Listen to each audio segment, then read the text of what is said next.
Today we're going to talk about dissemination flow and what does it look like to flow your information, and what do I mean by that? So let's say you have an employee and your employee is saying to you, well, we just need to hire a new account executive or 3 or 5. And you're like, in your mind, you're thinking, do they have any idea what's going on? We just put out a marketing campaign. We just hired a salesperson. We just, did this new initiative. We're building this product. We're trying to get this thing. And then you start going off, right? And you're thinking to yourself, do my employees know what's going on? Now, here's the question that I asked to you. Do they know what's happening? How are you managing your information flow? And whether you're a freelancer hiring other contractors or you're a huge agency and you're hiring a bunch of people, like, do they really know what's going on and how are you managing that? So one of my favorite podcasts is from Reid Hoffman, and he has Masters of Scale. And in one of his podcasts, which I'll put below in the links, is where he talks about how information goes around in an organization. And it's super brilliant because he breaks it out super, super simply. Now, the first thing that he talks about, and I'm going to give these my own labels just to make them stick, is osmosis. Now, sometimes, when you're in a really small startup organization, and whether you're building a tech product or maybe you're service-based, it's really, the dissemination of info is like through osmosis, right? You're either talking, maybe you're in an office, maybe you're hanging out at a WeWork, you're having dinner, maybe you're co-living together, who knows? But the information really isn't documented. It's all happening as you're talking to each other, and that's how you're transferring your knowledge and info and updates. Now, afterwards, you might start getting some new people on board, and then you start thinking about, okay, we need to have some kind of place where information is being written down.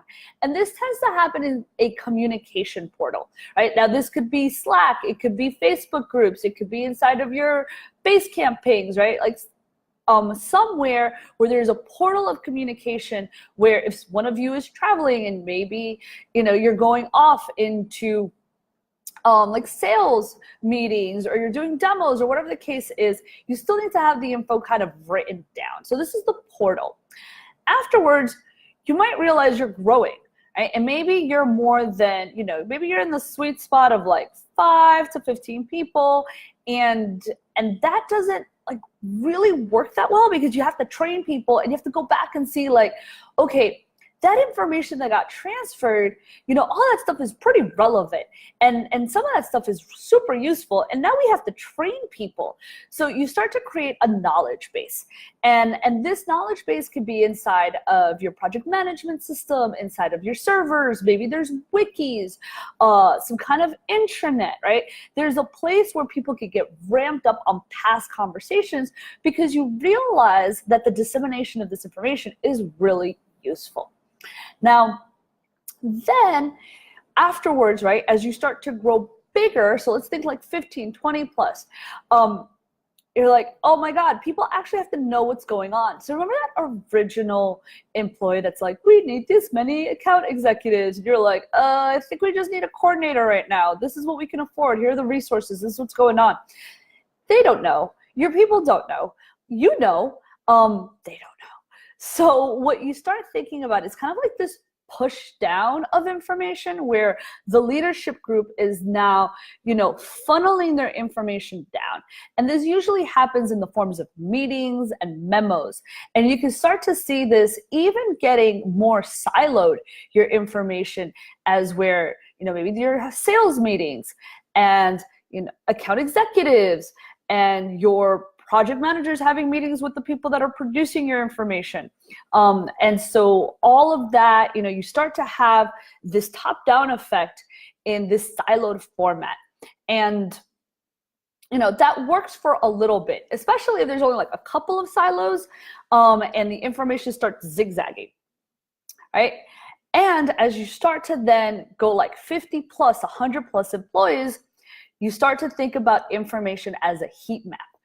Who in everywhere, if you think about this as a grid, who needs to know what, right? Which pockets of people in which segments need to know that information. Now, that's probably way bigger than what you're thinking of right now in your business, but it's something to start to build as, how is your information flowing from you, the owner or the founder, down to the people doing the work?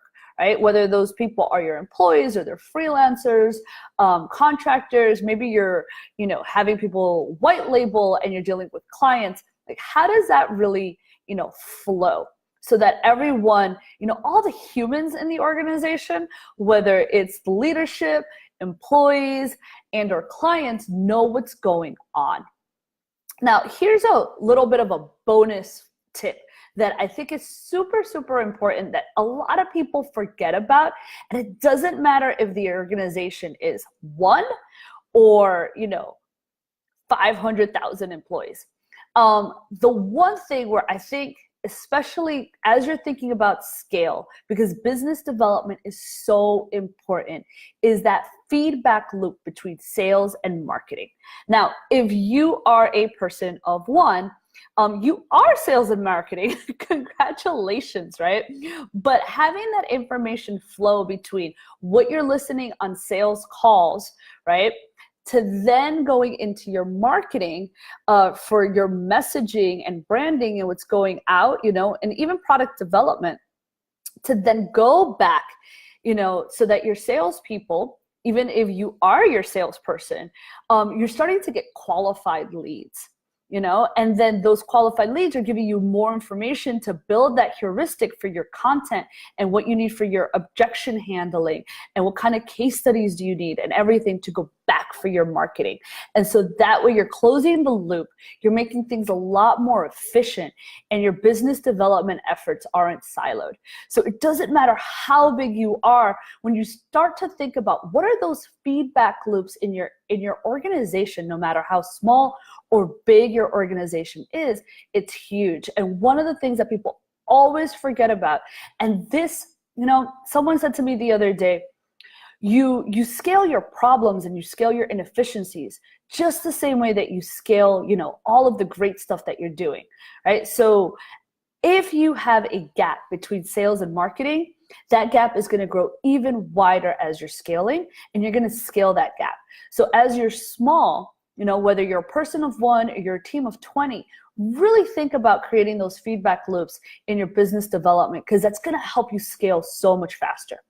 All right, guys, let me know what, your information challenges are as you're growing and as you're scaling. And I'll see you guys next time. And remember, scale responsibly.